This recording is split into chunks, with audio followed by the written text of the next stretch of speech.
Hello everyone, I'm Kathryn and welcome to Book Dissect, where I take the best and worst from books to help you be a better writer. This month, I'm dissecting Kathryn B. Cooney's The Both Sides of Time series, or technically it's the Time Traveler series. Volume 1, Volume 2 is coming in December. I'm very biased for this book. So, you've been warned. Word to the wise. When you love a book, don't go on Goodreads and read the negative reviews. It will make you angry. Especially when those people leave stupid reviews, like saying that the book is juvenile.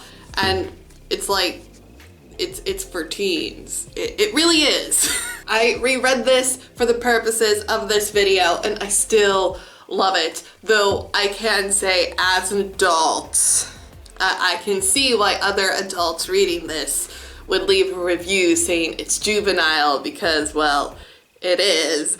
But at the same time, I'm not in the target audience, so I still think it's a great book. This has Both Sides of Time and Out of Time. I really enjoyed these two books when I was younger. I wanted to showcase Kathryn B. Cooney's Both Sides of Time because, if you don't know, I made a video about the fact that I have dyslexia and SRCD, which are two different reading disorders, and when I was little, I did not like reading. In fact, I read space books and R.L. Stine, and that was it. In middle school, I started volunteering in the library, and the librarian suggested that I read this book. And I was very skeptical because there's like time travel, there was romance, and that was just way out of my comfort zone. But I read the book, and it was the first time that I truly enjoyed a book. It was the first time I ever liked a series. I was also very standalone novels, this whole series nonsense was just no. Yeah, when I found this book, that was the same time that Harry Potter came out, and the librarian suggested that I read that. And I'm gonna make people mad by saying this, but I don't like the Harry Potter series.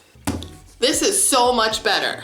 This book is really interesting because first, it's more than any young adult, it's middle grade, but it has time travel and it has romance, and that's something you don't find in YA or middle grade unless, you know, you're famous like Kathryn B. Cooney. And if you don't know who she is, she's the one that did I think it's the Face on the Milk Carton series, and then there was another series, both of which got turned into a movie. Hollywood, make this into a movie. I'll go see it instead of all these stupid remakes. And that's important, at least to me, because I think there are many authors out there that have a book in their heart they want to see published. But if you're gonna go the traditional publishing route, they're about selling books. And for whatever reason, there are certain books that don't do well, and as a result, they won't try and publish them. Unless, of course, you're famous or you already have a following, because then the risk is less.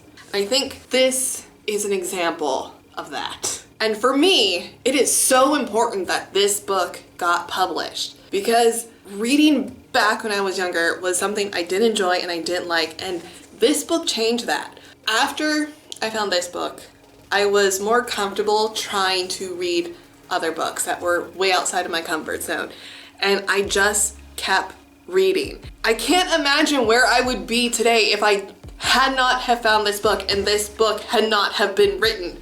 I can't explain it. Kathryn B. Cooney will always be an author who I have on my list of people who have influenced and changed my life for the better.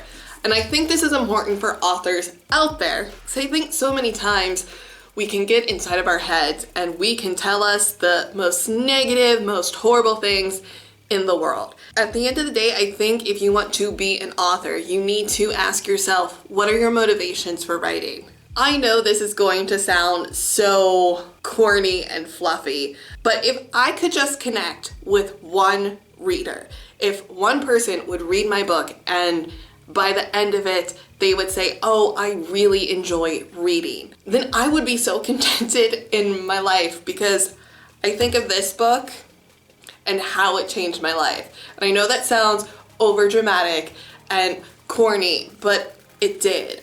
I think this is the book that really inspired me to want to write because of how much it changed my relationship with books. So I think that would be a really good little talk to have with yourself. What are your motivations for wanting to write? And that's what we can take away from Kathryn B. Cooney, besides just the awesome books that she writes. I love Kathryn B. Cooney so much. She is amazing.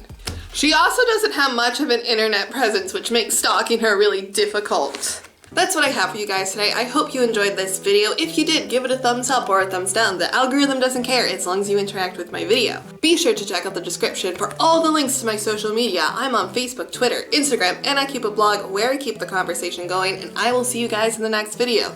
Tootsies, may applezines. I was so naive as a child because when I read this book, I thought I want to go back in time and find my own strats. I really thought that in like the next couple of years, time travel was going to be a thing that wasn't in the imagination. It would become reality because why don't we have time travel yet? Just why?